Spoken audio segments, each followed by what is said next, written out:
Good morning, everyone, and welcome to the Biz Essentials Podcast. I'm your host, Veronika, and today we're going to be speaking with Lori, also known as the Xennial Traveler. She's going to be talking to us about how she became a digital nomad and how we too can grow a successful and scalable business that will allow us to work from anywhere. I can't wait to hear what she has to say, and if this sounds good to you, stick around, and I'll be back right after this. Tony Robbins once said, "No matter how many mistakes you make or how slow you progress, you are still way ahead of everyone who isn't trying." This is the Biz Essentials. You want to grow, get ahead, keep the spark. Here you'll get valuable insights and empowerment to grow personally and professionally. Isn't it about time you turn your dreams into successful passion projects? Learn how to be productive, be successful, be joyful, and more importantly, be yourself. The Be Essentials. This is the Biz Essentials. And this is your host, Veronika of Veronika Ventures.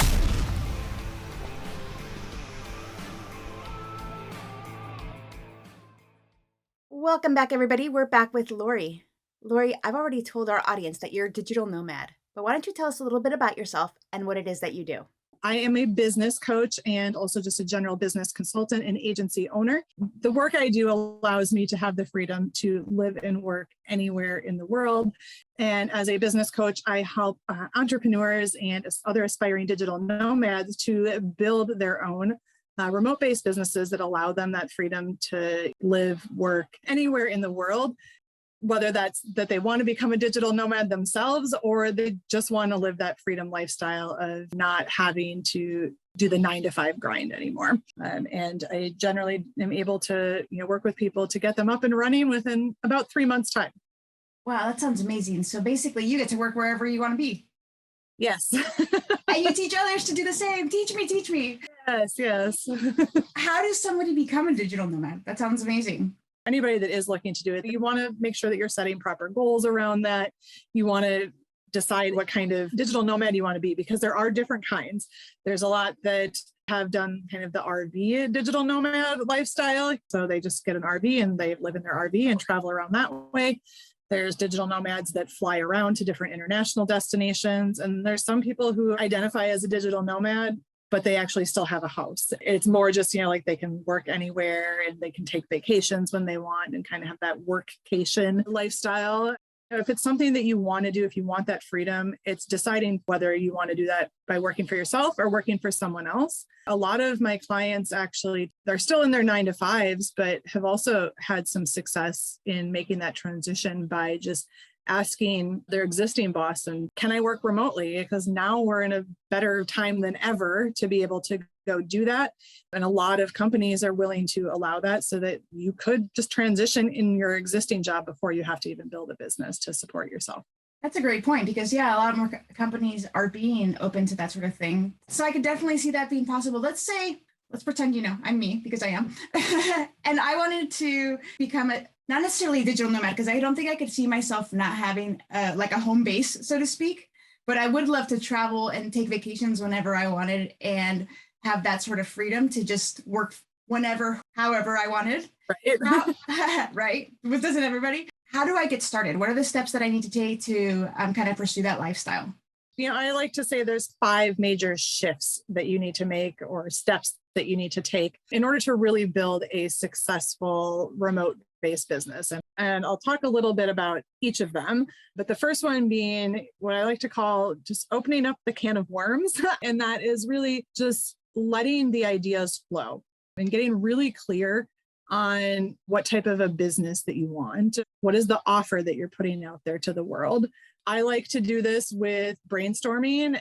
I believe a successful brainstorm is really made up of 3 phases, which is the dream phase, or the creation ideation, where you just come up with the ideas, right? And then there's the questioning phase, and then the dollars phase, or the monetization side. To set yourself up for success when you're doing a brainstorm, I like to tell you to make sure you set the rules for each of those brainstorm sessions. And for each of those, I would say take 5 minutes, set that timer to cut yourself off, because you could brainstorm forever when it comes to coming up with a business idea for yourself, right? Right. And then, number 2, making sure that throughout that process, there's no negativity. No idea is a bad idea. You never know where an idea can take you. So even if you say, oh, that was stupid, write it down anyway, because you never know what that can turn into. So making sure that you have those rules kind of in place for yourself. And then also make sure that you specify the goal, the outcome of what you're doing here, and set your timer. I like to say 5-minute increments generally for each session, and welcome any unusual ideas that you have to, let your freak flag fly, get everything down on paper. And because the thing is, you can always continue and improve on all of these ideas. So like I said, that phase one of that brainstorm is really just coming up with the ideas. Then you can go into that questioning phase where you take those ideas, you narrow them down, ask yourselves the questions of what do you identify with? What do you want to do? What seems most authentic to you? But then also on the flip side, asking the question of, okay, you have this idea, but who do you want to serve? What are they saying about this? What is the need? And making sure that it's a valid idea. Again, that's just another 5 minutes. So it sounds like a big task, but it really isn't. Once you have a lot of questions out there, just put those aside too a little bit, because some of those are going to come into play a little bit later when you get into doing more research around your ideas. And then that last phase is the monetization and also the marketing phase to just round out a successful brain dump. What you need to do is to remember that these ideas are really not where it's going to end, but they're just the fuel to get you going. But you want to start thinking about, okay, how am I going to put this out there to the world? How is this idea going to bring me money? Because if you want to have a successful business, you want to figure that out, right? Right. That's just phase one. Sorry, that's the longest part of this phase of these 5 shifts. Number 2 is really just getting the spaghetti to stick. Once you have a business idea or an offer solidified, the next step is really going to be about market research. So those questions that I told you to just put aside there, the next thing you're going to want to do is bring those back in and look at all of the research that you did. But then we need to figure out what ideas are going to actually stick, because you can have the best idea, but if you haven't done the research around it, and if you're not putting it in front of the right people, it's not going to stick. So this market research phase is really about finding a target audience that is going to be ideal for whatever business or offer that you're putting out there. And then doing the research to figure out where they are, what they're saying. Do they align with this business or this offer that you've created? If not, either you're going to need to change your audience or you're going to need to change your business idea. But really spend some quality time getting to know who those target customers are, where they are, observe them, ask questions, whether you're posting questions, answering questions, having conversations with people. A great place to start with this is social media. Facebook groups are amazing for market research. LinkedIn has groups too, depending on the type of business. You can also go straight up to Instagram or other social media platforms, and even reaching out to people in these places and asking them to get on a call with you and just answer some questions.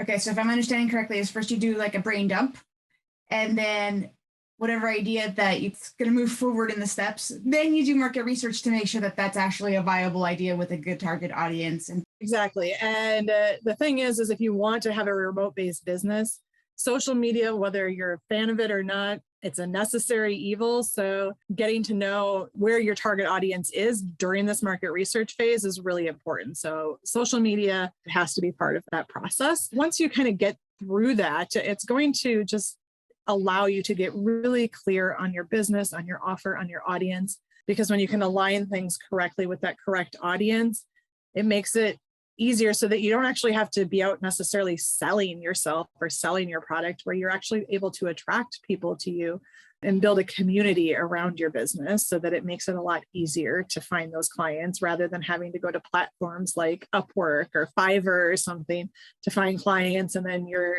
getting undercut by all these other people. So you're not getting the prices that you want or the rates that you want.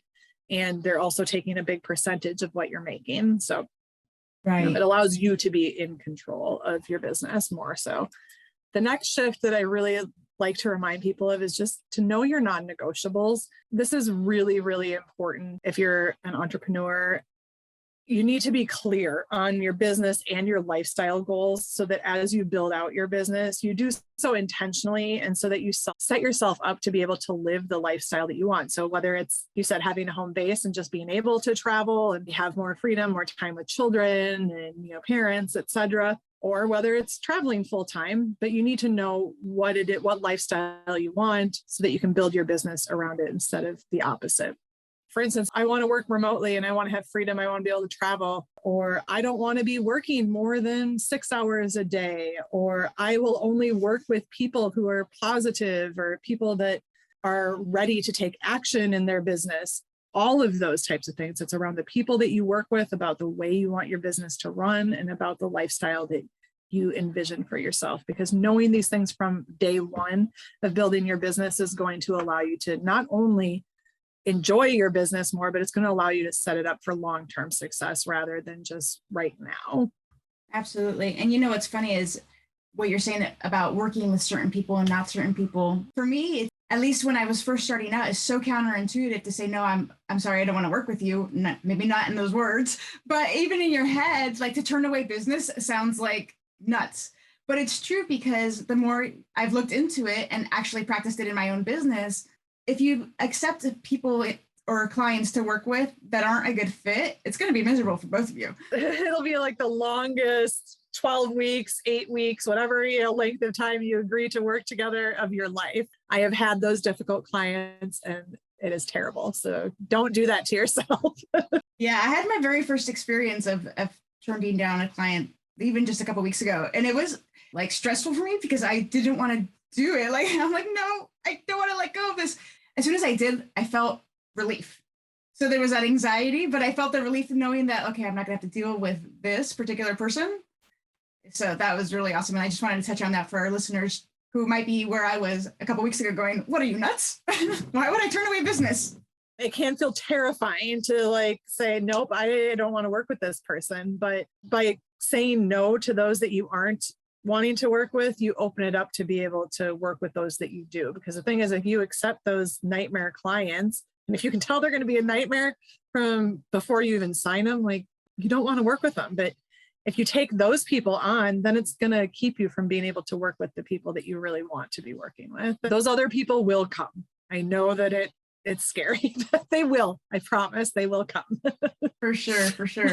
So let's go on. Yeah, shift number 4. I like to call this one shaking the bushes, meaning before you stress out about going out and finding your clients on social media or anywhere else, shake out your existing network.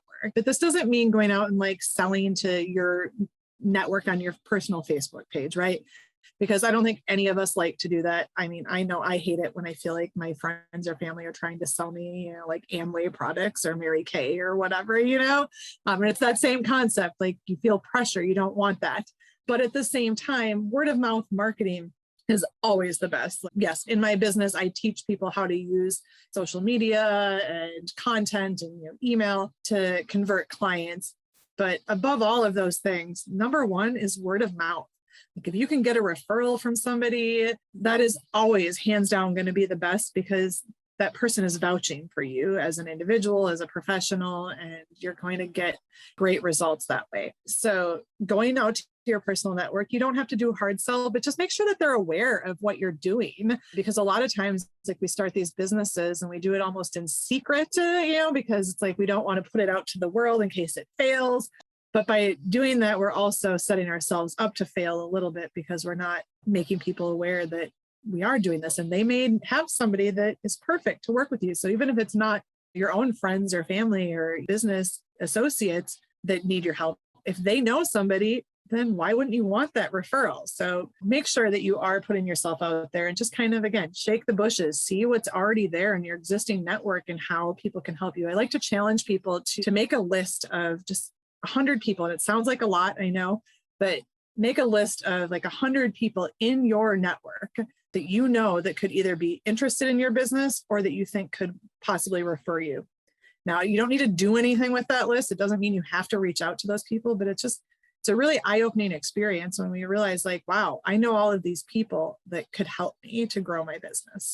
So do that first, as you're building out the rest, because that's also going to help you if you want to become a digital nomad or you want to quit your job. It's going to help you to get there faster because these are people that are right in front of you right now. You don't have to do a whole lot of work so start with that for sure. And then, kind of that last shift that I tell people that they really need to make when setting their business up for success and to be able to successfully launch a business where you're getting consistent income most of the time within about 90 days is making sure from day one that you are setting yourself up to scale. When a lot of us start out, we don't set our businesses up in a way that is scalable, where we can grow without adding a lot of resources or people, or where our processes are repeatable or easily automated. And we're doing ourselves a disservice. Like, I know it can seem like extra work or, oh, I just don't have time to like go out and research this software because I just need to respond to these emails. But at the same time, it could save you so much in the long term. So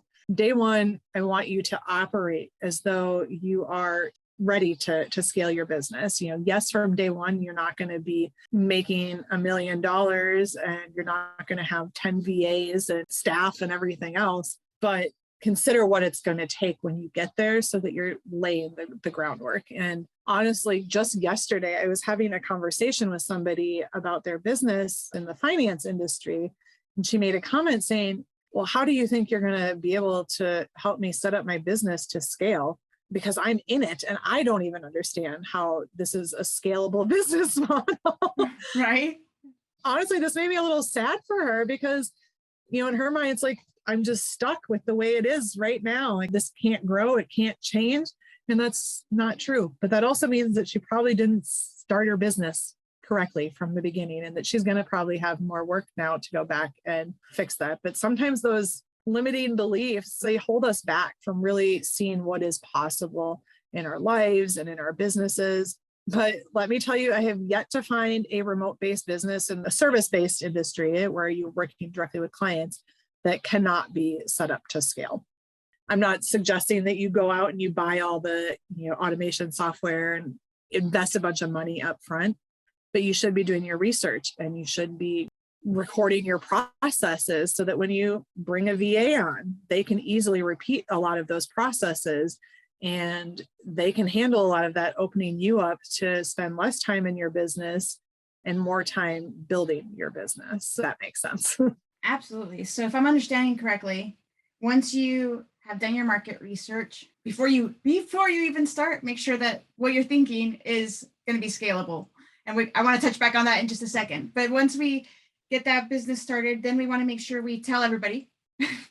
And because you want to build that network. And it's so funny because I interviewed an author coach and he basically said the same thing, that most authors wait until they're done and they publish to start telling people. He's like, that's like the worst thing you can do because you start telling people from the beginning and start building that community and that audience. So I could see that completely. I was brainstorming while you were saying that. I'm like, I need to go put it on my personal Facebook page, like that I have the podcast and like go listen to this because I have the podcast page, but that I have a huge family. Like, they should all be listening. Exactly. And telling people about what you're doing.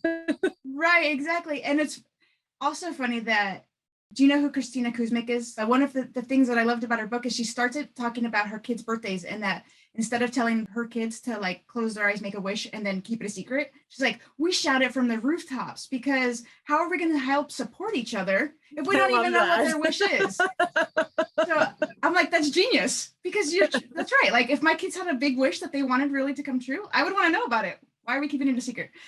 Like magic. Yeah. Magic will happen. So if you guys have a wish or dream, share it with the world. You never know who's going to be able to hook you up with connections or knows somebody who knows somebody who knows somebody that can make it happen.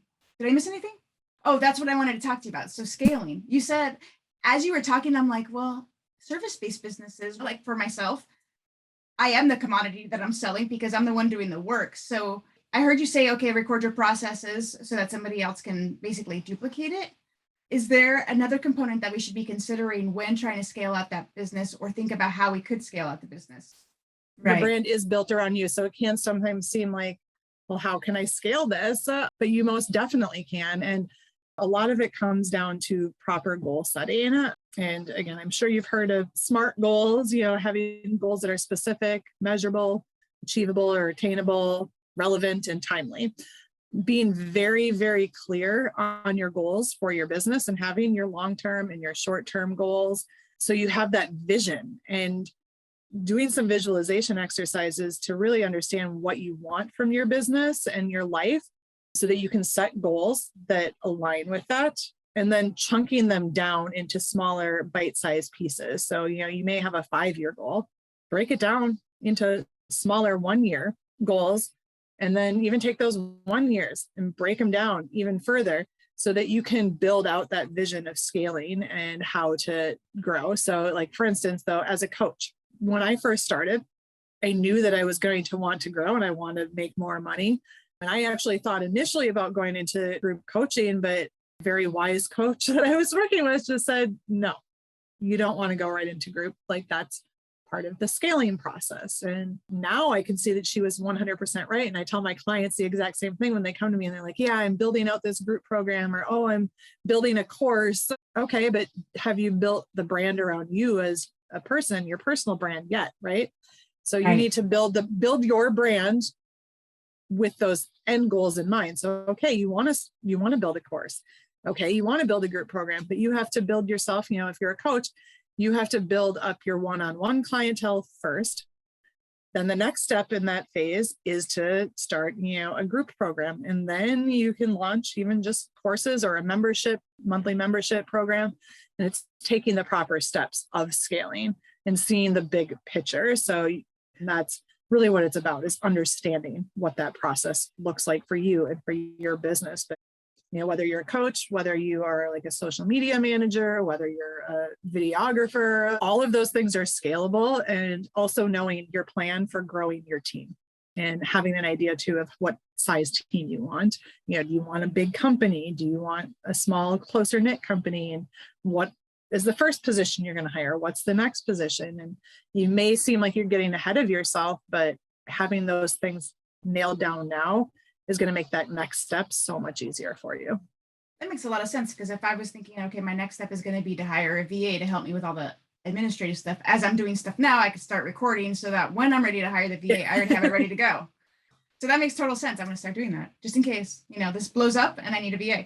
Exactly. And you can set up your processes. Plus, I'll be honest, like right now, I do have a group program and all video based.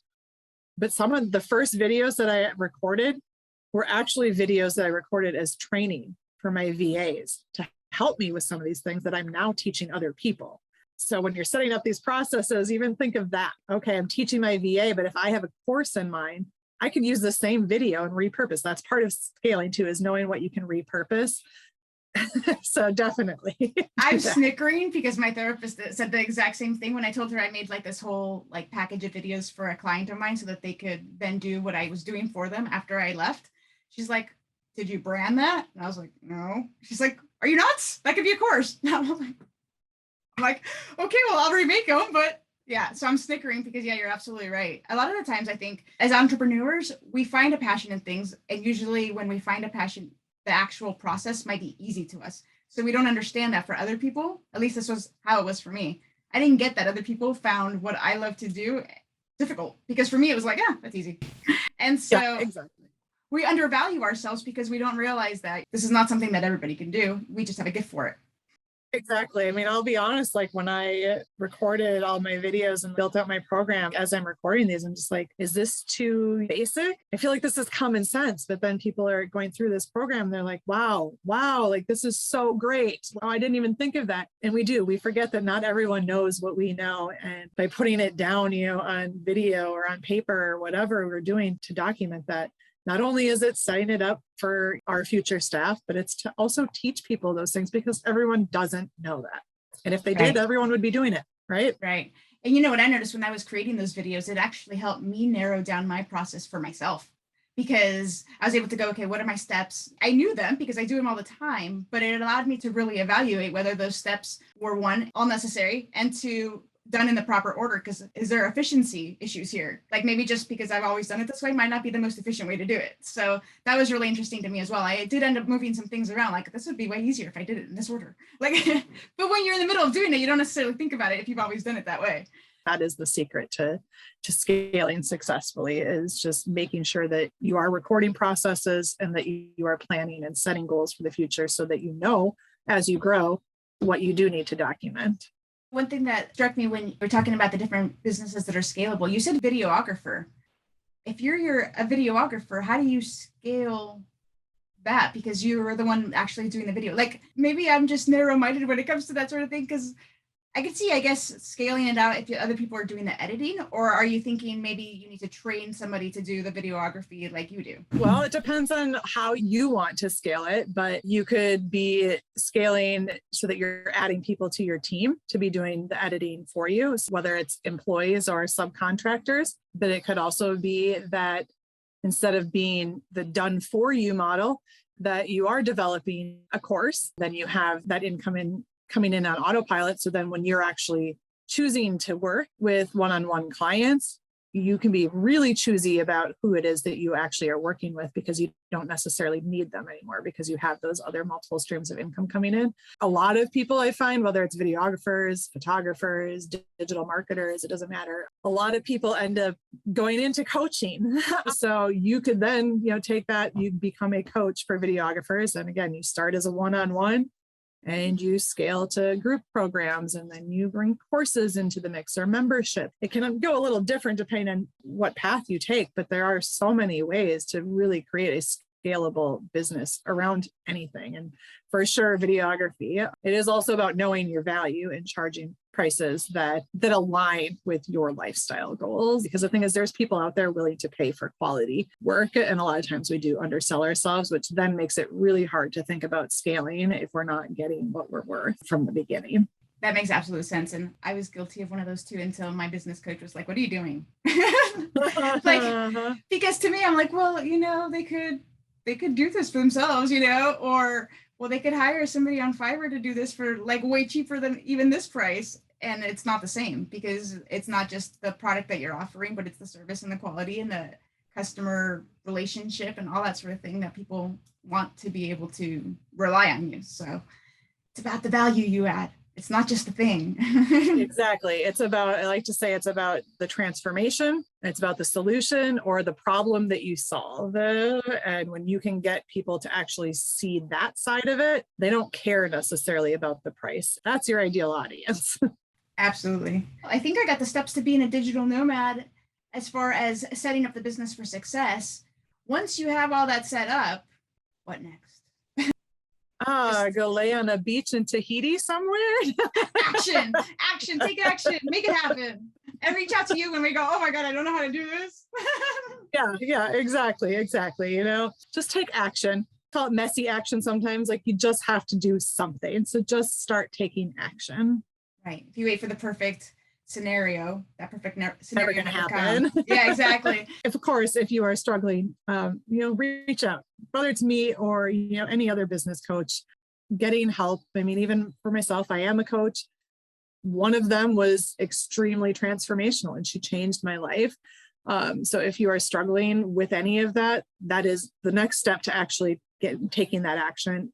For me was for getting help, because I had spun my wheels. I've started 4 successful remote-based businesses, but I did not start them all the right ways. And you can save yourself so much time, so much energy, so much pain if you just go out and get the help.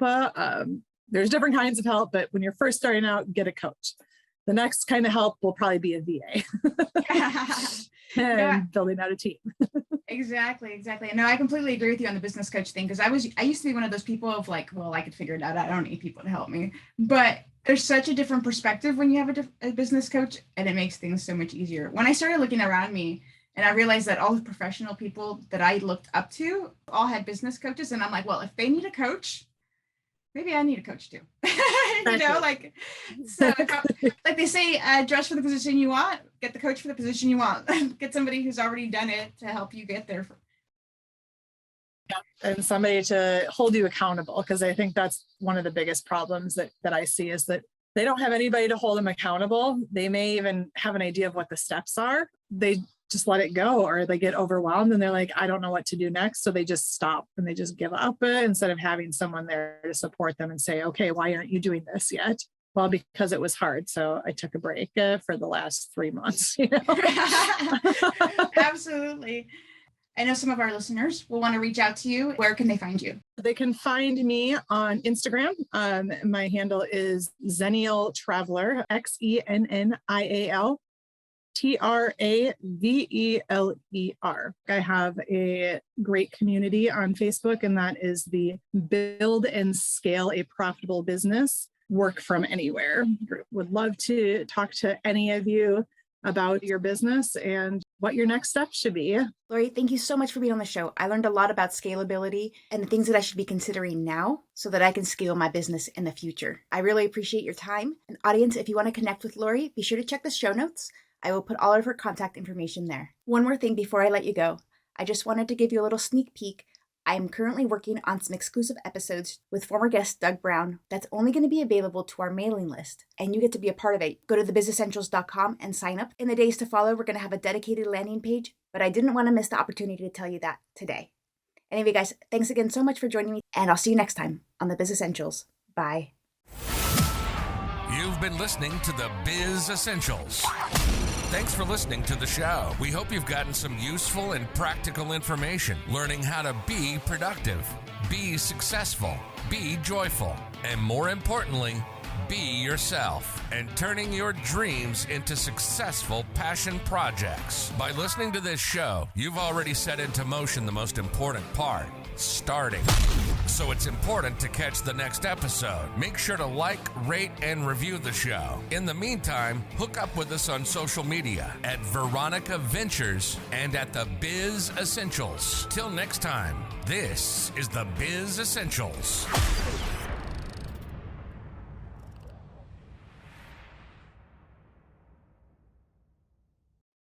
Oscar Wilde once said, "Live with no excuses and travel with no regrets."